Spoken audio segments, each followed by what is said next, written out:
PT Freeport telah beroperasi di Mimika, Papua sejak tahun 1967. PT Freeport telah 2 kali mendapatkan perpanjangan kontrak karya untuk mengeruk perut bumi di tanah Papua. Dan berikut fakta-fakta tentang PT Freeport Indonesia.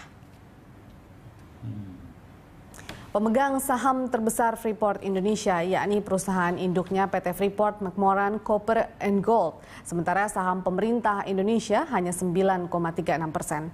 Hasil tambang Freeport berupa konsentrat, emas, perak, dan tembaga terbesar di dunia. 2 kali mendapatkan kontrak karya, Freeport kini mengelola lahan sebesar 212.950 hektar. 5 tahun terakhir, pendapatan perusahaan ini naik tiap tahunnya dari 2,44 miliar dolar Amerika hingga 4,15 miliar dolar Amerika. Namun royalti yang didapatkan Indonesia hanya 3 hingga 4%.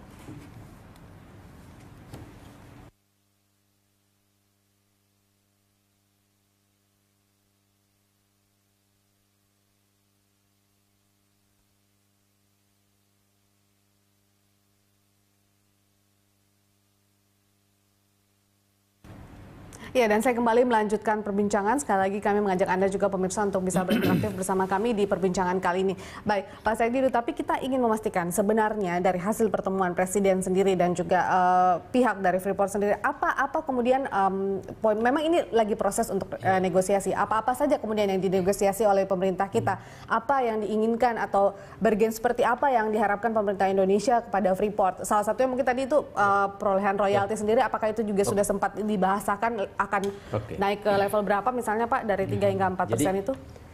Ada 18 item yang signifikan adalah pendapatan negara, kemudian penggunaan produk dalam negeri, local content. Yang ketiga tenaga kerja dalam negeri, kemudian yang keempat adalah tentang divestasi.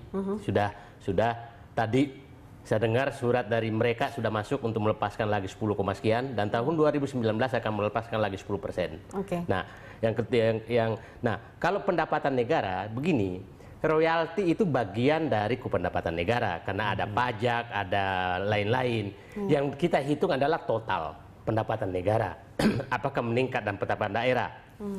Ada negara yang royaltinya nol, tapi pajaknya tinggi. Jadi jangan mengambil satu variabel tidak sama. Jadi kita lihat pendapatan negara seperti apa sih yang paling, tapi total pajak dan lain-lain gitu kan berbeda. Jadi kalau ada menyatakan ada negara yang royaltinya tinggi tapi pajaknya rendah, itu nggak bisa. Jadi kita harus objektif betul melihat. Nah, penggunaan produk dalam negeri udah clear bahwa semua dia sudah sepakat. Malah beberapa minggu lalu Menteri Perindustrian dan BUMN sudah datang ke sana.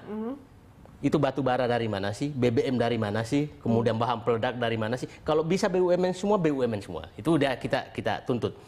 Kemudian ini pengembalian lahan sebesar 52%.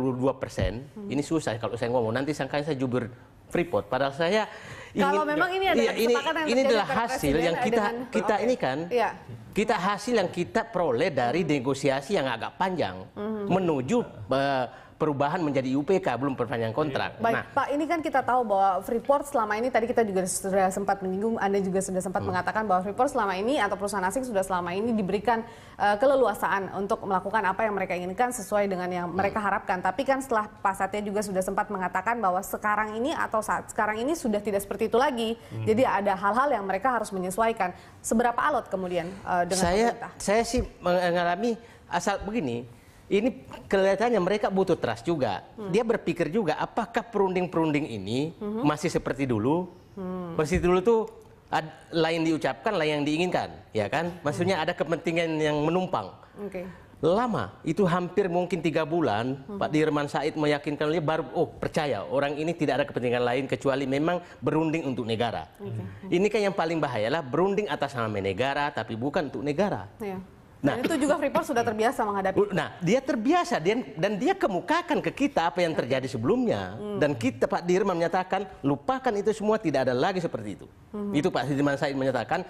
Dan semua yang dilakukan Pak Dirman Said dilaporkan kepada DPR. Ada yang terbuka, ada yang tidak terbuka, Pak. Dilaporkan bahwa ini sudah maju. Nah, jadi saya sih berharap daripada kita repot terus, ini tahun ini kalau pas disetujui perubahan IUPK, perubahan kontrak dengan IUPK, maka ada lahan konsesi 120.000 hektar kira-kira yang kandungan emas dan tembagannya lebih tinggi dari yang ada sekarang.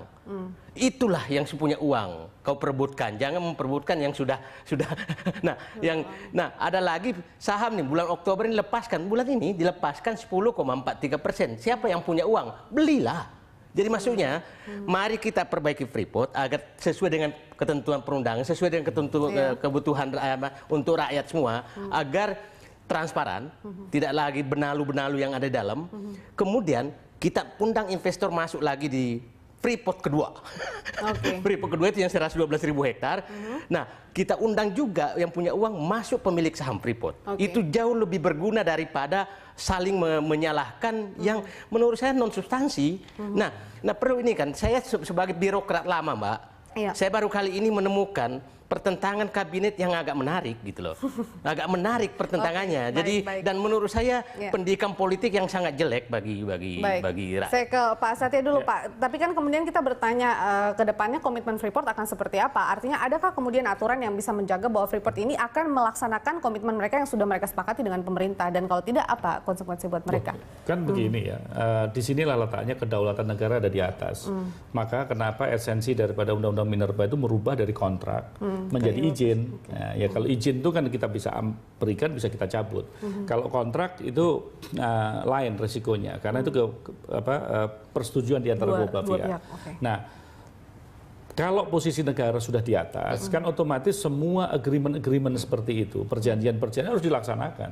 Kalau tidak, kan ada satu tindakan-tindakan atau sanksi yang harus dijatuhkan oleh pemerintah kepada pihak kontraktor ya yang melaksanakan itu. Nah, ini yang sebetulnya kita jaga. Maka kenapa pada waktu renegosiasi renegosiasi itu di dalam rangka mereka yang namanya fase peralihan ya di dalam Undang-Undang Minerba. Jadi rohnya itu di Undang-Undang Minerba.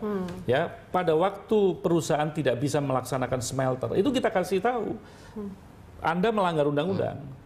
Gitu. Renegosiasi di dalam konteks untuk pemurnian itu sudah melanggar undang-undang, maka kita ingatkan. Tetapi pertimbangannya kan macam-macam. Kalau misalkan pertimbangan itu yang kemudian dianggap bahwa mereka memberikan jawaban berbelit-belit kemudian tidak merealisasikan apa yang sudah mereka komitmenkan. Kan begini ya, kalau kita ambil salah satu contoh, ada PP nomor 1 tahun 2014, ada Permen nomor 1 tahun 2014 yang sangat bertentangan dengan Undang-Undang Minerba. Ya. Itu bukan zamannya Pak kabinet sekarang ya. Tetapi itu kita ingatkan DPR karena kita tidak pengen ya bahwa DPR tidak pernah bicara. Lantas dianggap ada apa DPR-nya ini kok nggak pernah ngomong. Kita ngomong, Pak, ini Anda berada pada koridor ya dalam konteks smelter, dalam konteks pembangunan pemurnian. Karena apa? Fasilitas itu harus sudah ada ya pada akhir Desember tahun 2014. Ya, tetapi tidak satupun yang comply pada ketentuan Undang-Undang Minerba itu. Permasalahannya sekali adalah kalau misalkan itu kita terapkan langsung, negara melakukan penalti kayak begitu, itu pasti akan PHK massal, PHK besar-besaran. Nah, muncullah itu yang dikatakan relaksasi. Ya, relaksasi itu tidak mengacu Undang-Undang Minerba, dan itu kita ingatkan pemerintah gitu. Nah, maka perjalanan daripada Freeport ke depan ini terlepas daripada smelter itu, mereka ada renegosiasi dalam rangka mengkomplai Undang-Undang Minerba. Kita lihat muncul sekarang isu yang diangkat bahwa itu ada perpanjangan. Dalam kacamata DPR, kita akan melihat itu tidak mudah. Kalau disimpelkan seperti itu, bisa diperpanjang, tapi koridor hukumnya harus dibetulkan dulu. Tapi kan sudah dipastikan bahwa ini bukan semacam perpanjangan, tapi makanya sekarang pertanyaannya adalah apa sebetulnya yang berkembang sekarang? Apa sebetulnya suratnya Pak Sudirman Said ini kepada Moffett? Apa gitu? Nah, itu kan berarti yang kita tangkap, DPR menangkap itu adalah sikap goodwill daripada pemerintah yang melihat investasi ini. Kita coba flashback aja. Pada waktu Freeport by law diberi dia kesempatan untuk melakukan divestasi, dia lakukan divestasi, ternyata tidak banyak juga peminatnya. Ya, itu kan kenyataan. Mereka sudah melepas saham, tidak juga. Maka kita menarik sekarang kalau tadi Pak Said itu bilang bahwasannya Freeport sudah mengatakan dia akan divestasi 10%. Kita lihat ada tidak kapital yang bisa mampu, yang betul-betul kita miliki yang untuk mengelola itu. Nah ini menjadi hal yang sama-sama kita amati. Sehingga pemahaman kita pada waktu melihat ada goodwill semacam ini, kita melihat ini harus terukur. Nah, makanya kita ingatkan pemerintah, kalau Anda memberikan goodwill, itu kira-kira kalau saling janji, ini dua pihak saling janji, pemerintah berjanji akan memberikan, sementara di sana dia bilang saya akan melakukan investasi besar-besaran, apa kira-kira yang bisa diukur? Muncullah tadi underground coal mining, ya kan? Total investasi sampai 18 billion.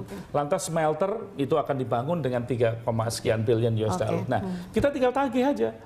Sehingga jangan sampai goodwill ini dimaknai gitu. Posisi pemerintah kalah nih sama dia, diteken nih sama dia. Kalau Freeport dia tidak melakukan additional value terhadap proses bisnisnya ke depan, kecurigaan itu ada.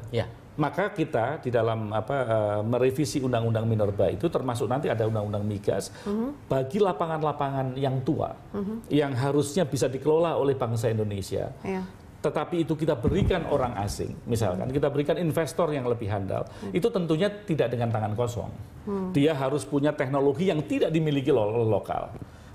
Atau tidak mampu dibeli teknologi itu oleh pemodal lokal. Jadi itu makanya yang kita jaga bersama sekarang ini adalah Freeport itu apa effortnya.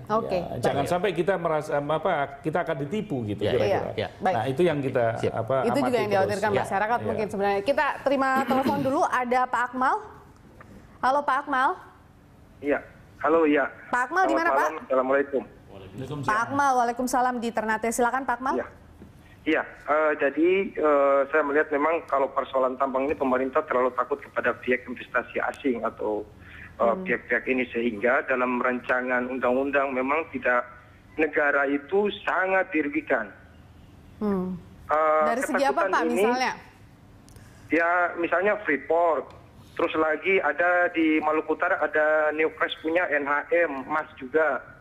Itu padahal daerah-daerah yang punya potensi tambang itu masyarakat selalu termarginalkan, terisolasi semua. Nah ini pemerintah pusat kalau berpikir bahwa negara diuntungkan dengan hanya nilai 1%, hitung-hitungan misalnya dampak daripada lingkungan itu sangat besar. Kalau misalnya mereka melakukan untuk mengembalikan itu saja kan tidak mungkin, itu lebih besar lagi daripada kerugian yang dampak-dampak yang terjadi.